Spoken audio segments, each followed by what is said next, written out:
ओम शांति। प्रिय आत्माओं, बहनों, भाइयों और युवाओं,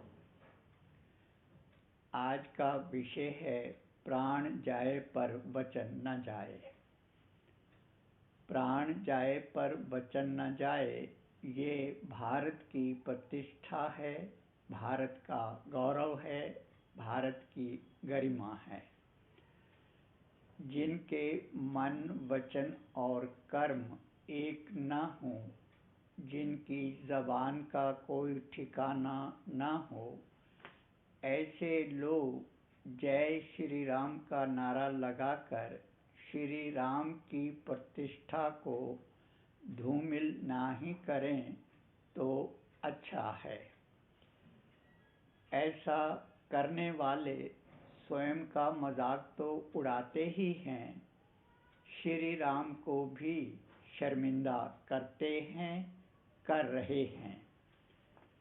श्री राम की जय नारों से नहीं, उनके आदर्शों पर चलने से होगी, मर्यादाओं का पालन करने अथवा वचन पर अडिग रहने से होगी। इसी वचन की प्रतिष्ठा को पुनर्स्थापित करने के लिए भगवान को अवतरित होना पड़ता है, अवतरित हुए हैं। भगवान निराकार होने के कारण उनका अपना शरीर नहीं है, उन्हें किसी के तन का आधार लेना पड़ता है। भगवान ने जिस तन का आधार लिया उसका नाम दादा लेखराज था, जिसे भगवान ने ब्रह्मा नाम दिया और विश्व परिवर्तन का कार्य कराने के लिए प्रजापिता ब्रह्मा कुमारी के नाम से ईश्वरीय विश्वविद्यालय की स्थापना करवाई, जहां स्वयं ईश्वर द्वारा पढ़ाया जाता है, ज्ञान की शिक्षा दी जाती है। ये वो शिक्षा है जो मानव को महामानव बनाती है, नर को श्री नारायण और नारी को श्री लक्ष्मी बनाती है। ऐसी श्रेष्ठ शिक्षा पूरे संसार में न तो कोई मानव दे सकता है और न ही कोई दे सकेगा। आप कह सकते हैं और कहते भी हैं कि जहाँ भगवान पढ़ाते हैं, जहाँ इतनी ऊंची शिक्षा दी जाती हो, वहाँ ब्रह्मा कुमारी ईश्वरीय विश्वविद्यालय के प्रति अधिकांश लोगों के विचार नेगेटिव क्यों हैं?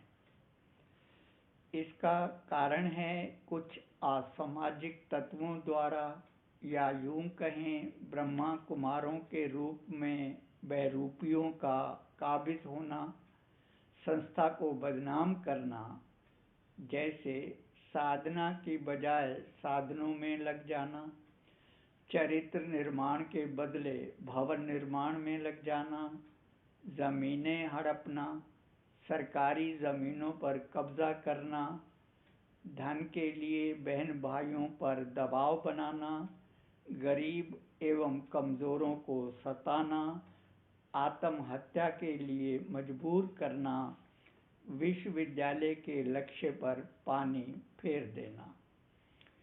इन मुट्ठी भर लोगों के कारनामों के कारण ही लोगों की सोच इस संस्था के प्रति नेगेटिव बनी है।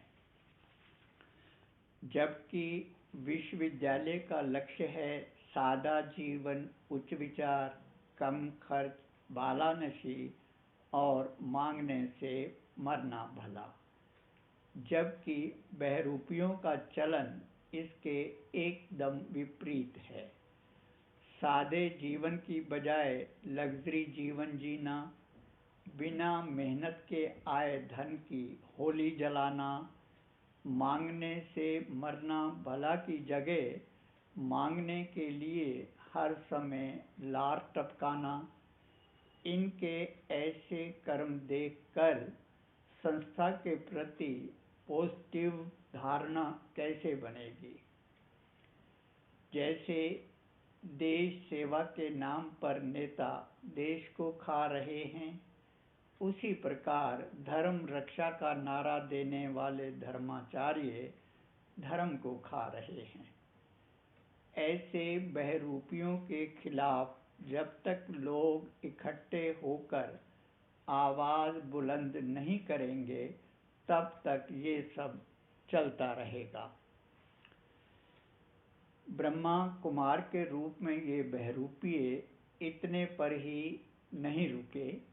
ये जिस भगवान का खाते हैं, जिस भगवान के घर में रहते हैं, विश्व परिवर्तन की जिम्मेवारी लेते हैं, और फिर निर्वैर जैसे बहरूपिये मोदी जी के राइट हैंड बन बेटी बचाओ बेटी पढ़ाओ में लग भगवान के साथ गद्दारी करते हैं।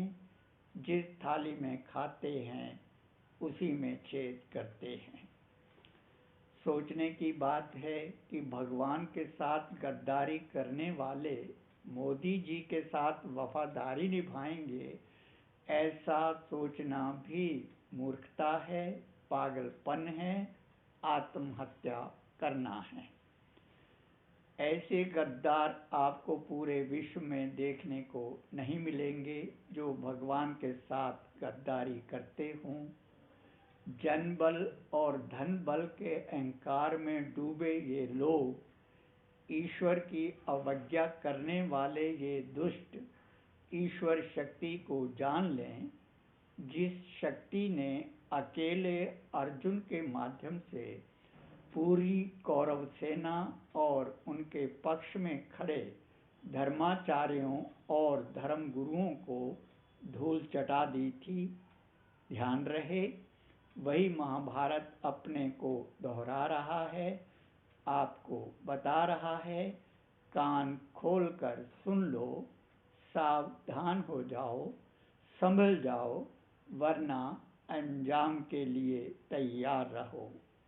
बहुत हो गया, अब और सहन नहीं करेंगे, नहीं सहेंगे।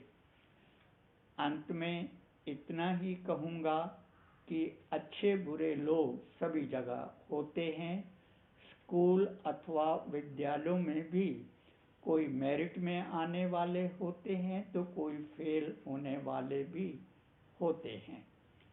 इस ईश्वरीय विश्वविद्यालय जिसे आप ब्रह्मा कुमारी के नाम से जानते हैं, यहाँ भी फेल अथवा मेरिट में आने वाले विद्यार्थी भी हैं। इसलिए आप ठीक से पढ़ाई न पढ़ने वालों को न देखते हुए, अपने दृष्टिकोण को बदलते हुए, स्वयं ही इस विद्यालय में जाकर 7 दिन में 7 घंटे का समय देकर देख लें कि मेरी बात में कितना दम है। भाग्य विधाता भगवान भाग्य बांटने आए हैं। जाओगे तो अपना भाग्य बनाओगे, वरना पछताओगे। अच्छा, ओम शांति।